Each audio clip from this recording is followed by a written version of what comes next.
today I'm going to be reviewing the Lionheart MK2, LH9 MK2. There's a lot of MK2s out there. There's the Intrac Mark II, which is an AK-74, a Ruger Mark II. There's some other Mark IIs, I'm sure. I don't know why they don't just pick a different name. But it is the LH9 MK2. I just got this about an hour ago, secondhand. I've heard good things about it. It's been safety checked, and it kind of reminds me of the Smith & Wesson 5906, and it also reminds me of a little bit like a SIG, slightly like a 1911 in some aspects. I think that reminds me of the SIG right here. And it's also, I believe this is the Daewoo Dp51 under the Lionheart branding with some different modifications. And it also says made in Korea. I don't know if y'all can read that, but I had it a second ago. All right there. Made in Korea. They make your Samsung Galaxy Note 4s, they make your handguns, your refrigerators, your laptops. What a great country. Alright. Anyways, it came with it came with 2 magazines originally, but the second owner also gave me an additional 2. The flat bottoms are 13s, and then the extended are 15. And it's a steel slide alloy frame. I also have a cheat sheet right here,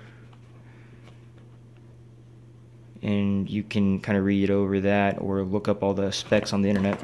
But what I was gonna talk about when I initially got it was the grip.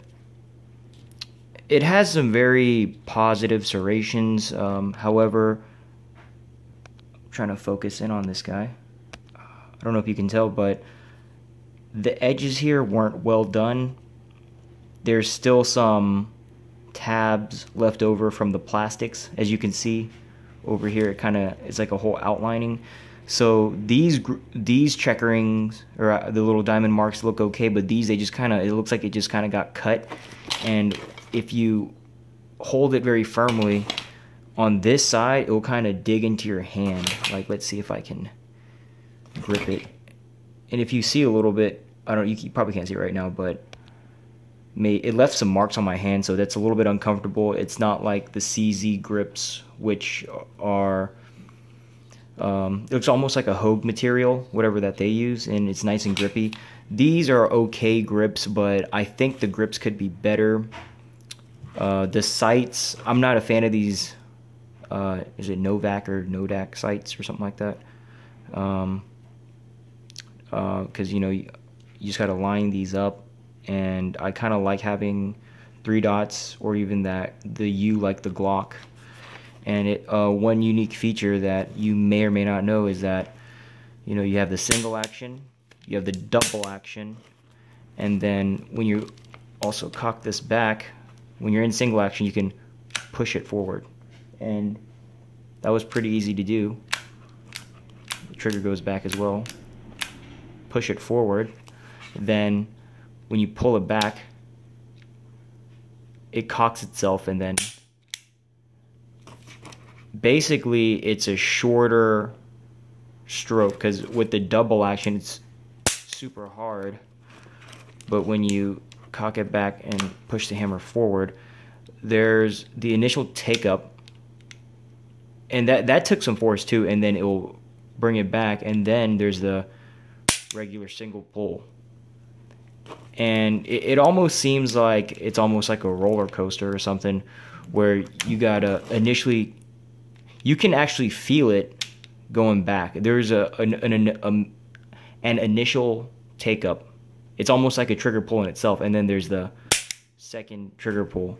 And when I've seen other people review this gun, they kind of do it smoothly, so I thought it was a very smooth trigger pull, but in reality it isn't. Like, it's almost like like 2 triggers that you got to go through. Boom. Anyways, the build of the gun feels pretty solid. This trigger, it's pretty large, nice and flat. It almost reminds me of kind of like a Tapco G2 trigger. If you own an AK, it's, you know, it's a pretty wide trigger. It really gives you something to pull on, and that's pretty nice. Another thing I don't like about this is the safety. It really takes a good amount of force to pop it up, or maybe this gun hasn't been worked in yet. But I can, like, if it was on safe, I can pull this down no problems. But putting it on safe, it really takes a lot. I really have to grip this gun and like kind of work that thing up there. And if I kept doing this for a good 10 minutes, I'd have like maybe a bruise starting to form on my thumb or something. But it's gonna wear you out a little bit. Because you know, if I have to change my grip of the pistol and go and leave it to the side, you know, I'm very vulnerable, and it's not the best safety, I would say. Maybe frame safety, I don't know, but or maybe if it was just a little bit more forward, it would have been nicer, and then have the safety lever a little bit more forward as well. But it is an AMD safety, so that is a plus. I've only heard good things about this one, and I'll be doing another review after I shoot it in comparison with the CZ75, because if you're in the market for a full metal pistol, I'm sure you would be interested in knowing whether, you know, this compared to my CZ, how that would line up, or some other pistols. So stay tuned for that review. Thanks for watching. If you have any other questions, just let me know. Have a good one.